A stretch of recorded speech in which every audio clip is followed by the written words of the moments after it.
कई दफ़ा इज़राइल और ईरान के तनाज़े को कवर करते हुए कहा कि बहुत सारी ख्वाहिशें ऐसी, हज़ार ख्वाहिशें ऐसी कि हर ख्वाहिश पे दम निकले।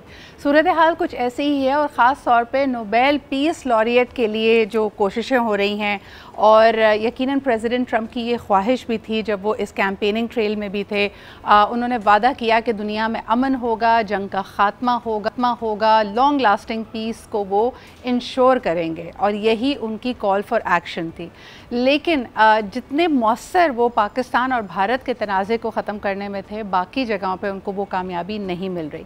कल बाकायदा स्टेटमेंट देते हुए प्रेसिडेंट ट्रंप ने कहा कि वो शदीद नाराज़ हैं इजराइल और ईरान से, क्योंकि दोनों लोग जंगबंदी के लिए हामी तो बढ़ते हैं लेकिन जो अमली उनके एक्शंस हैं उसमें नज़र नहीं आ रहा कि वो इंटरेस्टेड हैं। कहते हैं जैसे ही मैंने अनाउंस किया उसके फ़ौरन बाद इजराइल ने भारी किस्म की बमबारी दोबारा ईरान की तरफ की और यकीनन ईरान ने भी स्टेटमेंट दिया कि ये वाज़े रहे कि जो यहाँ पे अग्रेसर है वो इजराइल है और जब तक इजराइल ये उसूली फ़ैसला नहीं करता तो फिर ईरान के पास कोई जवाब नहीं होगा। All of this is basically a response. लेकिन इसके लिए उन्होंने बड़ी अपनी वाज़े शराइत ये रखी कि सुबह 4 बजे ईरान टाइम तक अगर इजराइल ने हर किस्म की बमबारी से, हर किस्म की जंग की सूरत हाल, हर किस्म के अटैक और अग्रेशन से अगर उसने जंगबंदी नहीं की तो ये हतमी फ़ैसला अभी नहीं हुआ है। जो एक खुशी की कल लहर थी या थोड़ा सा इत्मीनान था कि जी मशरिक़ वस्ता में चीज़ें अब थोड़ी बेहतरी की तरफ जा रही हैं, ऐसा लगता है कि दिल्ली अभी दूर है और इस मंजिल के लिए अभी और मज़ीद कोशिशें करनी है। हमारे साथ मौजूद हैं सीनियर जर्नलिस्ट एंड एनालिस्ट शुख्ताई साहब। Good morning NBC, thank you so much for making time for us today. आप क्या समझते हैं, आज की हेडलाइन भी यही है कि president Trump cajoles Tel Aviv and Tehran into accepting truce। Iran Israel यानी दोनों आए और फिर तेल अवीव और तेहरान, ऐसा लगता है the I's and the T's are against each other and they do not want to have a ceasefire. जी बिल्कुल सही कह रहे हैं, बहुत बुरी सूरत हाल थी और बहुत से दोस्त तो थर्ड वर्ल्ड वार की तरफ जाने का इशारा दे रहे थे जी जिससे मुझे इख्तलाफ था, क्योंकि third world war United states afford नहीं कर सकता। सिंपल सी बात है, ऑयल सप्लाई है और शिपिंग है और फिर उसके अपने लोगों का मुफाद है, उसके अपने अड्डे हैं, बहुत बहुत सी चीज़ें हैं जो अमेरिका की एट स्टेक थी, हाई स्टेक थी।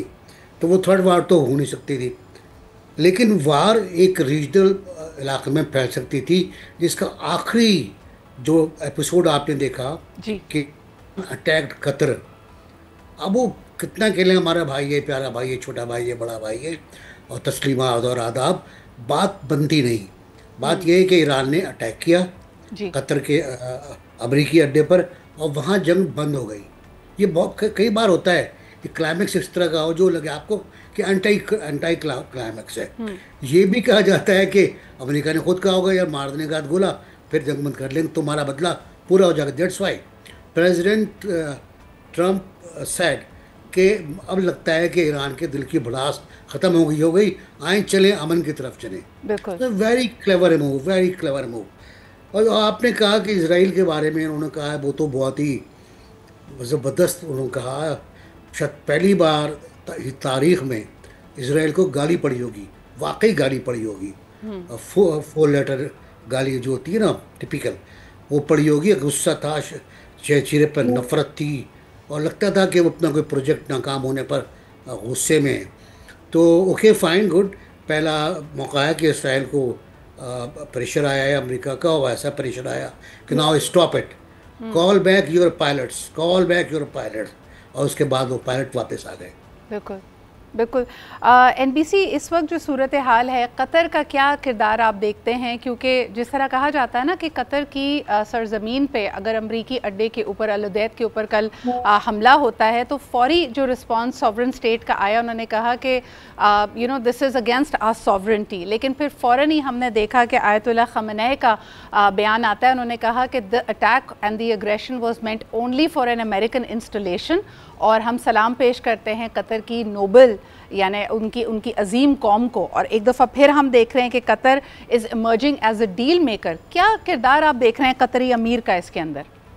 देखिए शिद्रा, आप बहुत अच्छे से जानती हैं, आप कतर के बारे में मुझसे बेहतर जानती हैं।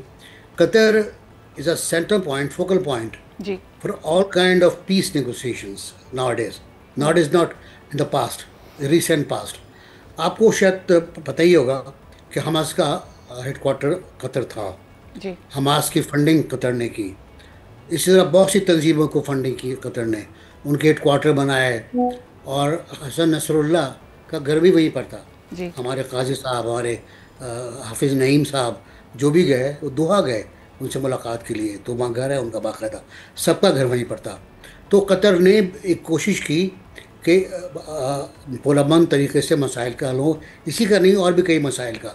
और कतर एक सालिसी बन के उभरा इस खत्ते के अंदर। उन्होंने हमले के बाद यही कहा ना कि हम पर हमला हो गया, ओके फाइन गुड, इस पर हम निपट लेंगे, एक मुलाकात में इस मसले को हम हल कर लेंगे, लेकिन हम अपना आलमी सालिसी का किरदार नहीं छोड़ सकते, बिल्कुल नहीं छोड़ सकते। सेकंड डे अच्छा जी, प्राइम मिनिस्टर ने, MBC, it is very interesting कि आप ये मेंशन कर रहे हैं। मुझे ये बताएं कि हमारे पड़ोस में बड़ी खामोशी है, हम कोई हाँ स्टेटमेंट्स प्राइम मिनिस्टर मोदी की नहीं देख रहे। उनकी जो एक ख्वाहिश थी पिछले 10 सालों की, 20 सालों की इन्वेस्टमेंट है भारत की तमाम जीसीसी ममालिक में, ईरान में, इजराइल से बड़े करीबी ताल्लुकात की बार बार बात की जाती है। इस बात पे बड़ी खुशी मनाई जा रही थी कि पाकिस्तान भारत तनाज़े में इजराइल भारत के साथ खड़ा है। आपने क्योंकि कतर का जिक्र किया, मुझे याद आया कि कतर में से दर्जनों भारतीयों को वापस भेजा गया इस इल्ज़ाम के साथ कि वो भारतीय जासूस थे जो कतर में मौजूद थे। तो मुझे बताइए कि, और यहाँ तक कि यूक्रेन और रशिया की वॉर का भी जब जिक्र होता था तो कहते थे कि जी प्राइम मिनिस्टर मोदी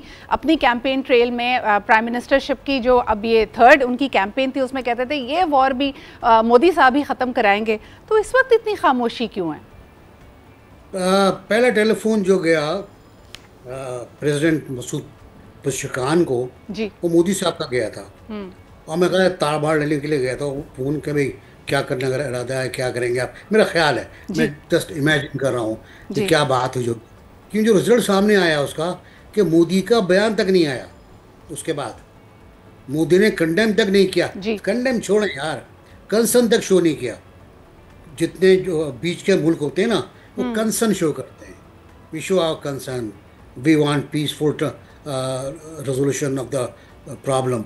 ये डिप्लोमेटिक लैंग्वेज होती है जो किसी की तरफदारी नहीं करती। जी। कुछ मुल्क थे जिन्होंने मजम्मत की, ईरानी हमले की मजम्मत की। कुछ मुल्क थे जिन्होंने अमरीकी हमले की मजम्मत की। तो इन तीनों कैटेगरीज में इंडिया नहीं आता, ना तशवीश में आता है, ना मजम्मत में आता है, ना अमरीकी मजम्मत में आता है। चुपचाप बैठा हुआ बिस्किट खा रहा है बकौल एक साहब के। तो ये बड़ी मुनाफिकत है, आला पाए की एहसान फरामोशी है। तुर्की ने, सॉरी ईरान ने उनके लिए क्या नहीं किया, हमें अभी तक याद है ना। अभी नंदा वो जादेव जादेव जो हमने पकड़ा था, हमें याद है कि कुलभूषण जी। कुलभूषण यादव, हमें भी याद है चाबहार से कितने जासूस पाकिस्तान आए और पकड़े गए। हमें ये भी पता है कि ईरान ने पाकिस्तान के खिलाफ क्या हुआ, क्या क्या मुआहदे इंडिया से। तो इंडिया ने मुआहदों कोई पास नहीं किया, कोई एग्रीमेंट नहीं पर अमल नहीं किया। एक एग्रीमेंट है उनका डिफेंस कोऑपरेशन का, वो भी नहीं पूरा नहीं हुआ। वो भी इसराइल के खिलाफ वो नहीं गए। बल्कि उस ज़माने में कल परसों में मैंने एक वीडियो देखी, बड़े मज़े की थी, पहले भी देख चुका था, जिसपे मोदी कह रहे हैं नेतन्याहू से, I love you mister prime minister, और वो भी कह रहा है आई लव यू इंडिया। तो ये सूरत हाल है, खुली सूरत हाल है कि मोदी एनबीसी सफारती तौर पे इस वक्त नेतन्याहू शदीद तन्हाई का शिकार होते जा रहे हैं, और यहाँ तक कि सियासी तौर पे भी जो वो रजीम चेंज की ख्वाहिश शायद ईरान के लिए लेके आए थे, लोग कह रहे हैं कि ये इजराइल में सच होती हुई नज़र आ रही है। क्योंकि अब वहाँ पे जो पब्लिक सेंटिमेंट है वो ना सिर्फ इस वॉर के बल्कि नेतन्याहू के ख़िलाफ़ होता जा रहा है। जो ओरिजिनल मुद्दा था, लोगों ने कहा कि जी आप तो हॉस्टेजेस गज़ा से वापस लाने की बात कर रहे थे, लेकिन इस वक्त एक आम इजरायली शहरी अपने वतन में एक हॉस्टेज बन गया। यानी अगर आप इजरायली सिटीजन है तो आप छोड़कर नहीं जा सकते। बंकर्स में लड़ाइयाँ शुरू हो गई हैं, वहाँ की सुपरमार्केट्स और वहाँ के जो मार्केट्स हैं वो वीरान हो चुकी हैं। ये तो कभी इजरायलीज़ ने पिछले मेरे ख्याल में 50 साल तारीख में भी नहीं देखा था इस किस्म की सूरत हाल। तो नेतन्याहू की सपोर्ट में भी नहीं मोदी साहब कुछ कर रहे इस वक्त। अच्छा, नेतन्याहू ने शायद जंग शुरू इसलिए की थी कि उनकी जो रेटिंग थी वो बहुत नीचे आ गई थी और खतरा इंतखाबात ड्यू थे। अगर इंतखाबात करा दिए उन्होंने तो वो हार जाएंगे। और अब जो सूरत हाल है, अब जो इसराइलियों को, I am not saying Jews, I am saying Israeli, कि इसराइलियों को जो मार पड़ी है और उसके बाद उन्होंने जो दौड़ें लगाई हैं अपना हैंड कैरी समेत बच्चों समेत शेल्टर्स की तरफ, वो तो मतलब लोग कहते हैं बड़ा दुख हुआ। सिद्रा, मैं I am not sadist really, मुझे दुख नहीं हुआ यार। मेरे सामने 65,000 गजवा गजा वालों की लाशें पड़ी हुई हैं। जी। मेरे पास 12 लाख लोग हैं जो घर बेघर हो गए हैं।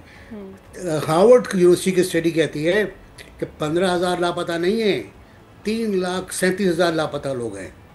नाउ इमेजिन मैं कैसे उस दुख का मैं शरीक हो जाऊं, जो दुख नहीं है, जो एयर कंडीशन पना गाँव में लोग हैं। But NBC tell me one thing, देखिए ये एक हमारा जो अपना सेंटिमेंट है, I know it is very difficult for all of us कि हम अपने तासुरात, अपने जज्बात को साइड पे रखकर बात करें। मुझे ये बताएं कि ठीक है, नेतन्याहू को लगा कि शायद उनकी सियासत इससे चमक जाएगी, but wasn't it too much of a stretch? देखिए वो जो अपने आप को इनविंसिबल होने का दावा था, उनका आयरन डोम कॉम्प्रोमाइज़ होता है, जो कि दुनिया का हर डिफेंस एनालिस्ट कह रहा था कि फुल प्रूफ आपकी प्रोटेक्शन कभी नहीं हो सकती।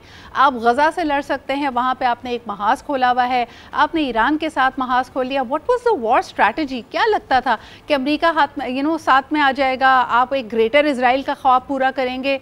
It seems so foolish at this point in time.